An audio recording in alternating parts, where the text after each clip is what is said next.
Sadhguru, you mentioned that you can do 14 different activities at a given moment. So, we all are very curious to know how can we achieve such prowess over both body and mind? Oh, whoever said this, I didn't say anything like that. Anyway, do you have a liver Yes, I do. functioning? Yes. Do you know how many levels of activity it's doing right now? What the liver is doing is far more complex than what your brains are doing right now, do you know this? Yes or no? A brainless liver, if it can do so many things, a brained Pranit or whatever, Pranit, how many things? No, I was only talking about not activity per se. Yes, activity is also possible. So you must understand this. On a round planet which is spinning right now, hello? Is it? Are you on a round planet? Spinning?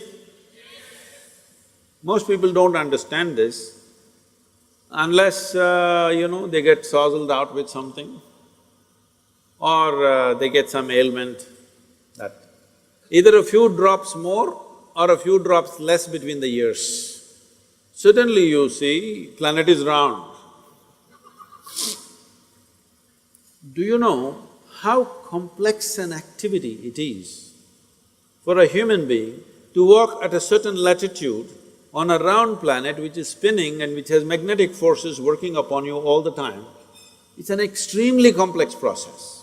You ask a child who is, let's say, 1 year of age, he knows how complex it is. Have you seen? But the moment you learn to walk, you assume that it's nothing, walking is nothing and you're sick of walking, you want to drive a car, you want to ride a motorcycle. But walking is such a complex process, not 14. 1,000 different functions, your knees and your brains and the fluids in your body, all of them are doing all the time. If only you could conduct these things consciously, you would be doing 1,000 things. Anyway, you're doing it.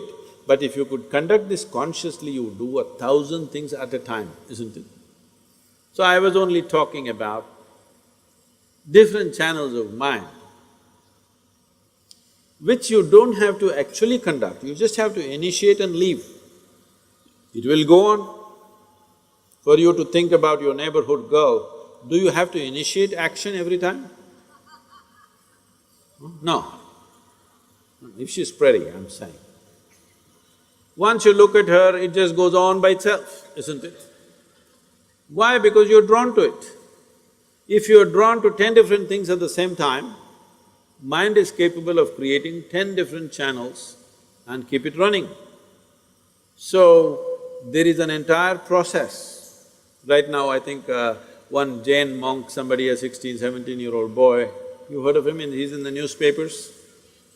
Yes, Sadhguru. How many things can he do?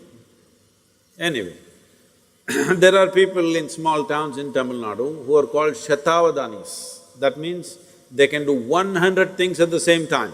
A complex mathematical problem, a sensation, a music, some raga, this, that, 100 things at the same time, because that is how complex human mind is.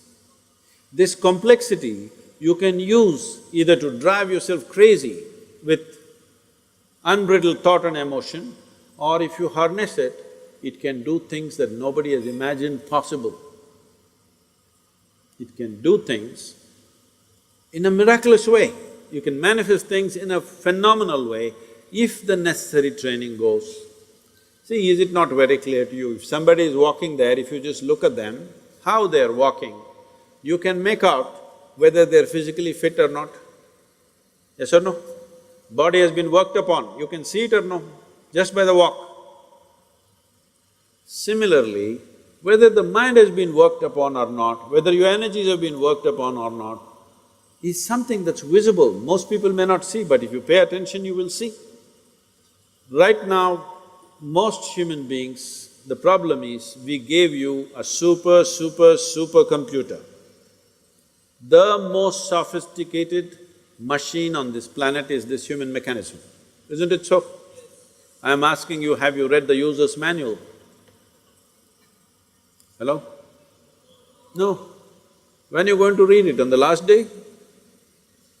When I see this ridiculous stuff, people reading Gita when people are dying, I say, you're reading the user's manual on the last day, what's the point?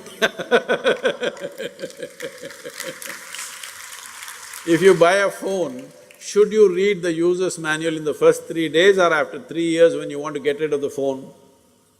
Huh? You must read it in the first 3 days. So I'm not asking you to read a scripture. Well, this is a living scripture. Should you not become competent to read this scripture, understand what is the nature of this, what is the full potential of it and explore this? Because this life is not about this or that. This life is about this. Yes or no? There is no choice about this. It is just that you can enslave this life to something else and think it's about that. But actually it's about this, isn't it so? Are you okay with this? You think right now your life is about education. No, your life is about this.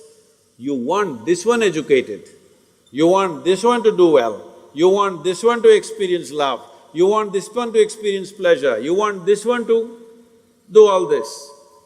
All the other things are only attendant things. This is the real thing, isn't it? So if this is the real thing, does this deserve some amount of attention? Some amount of attention means not standing in front of the mirror and attending to your skin endlessly. Should you not pay attention to every dimension of what this human being is made of? What makes this life tick? And how? If you understand what makes it tick, you can make it roar. If you make it roar, why 14 things, you can do many more.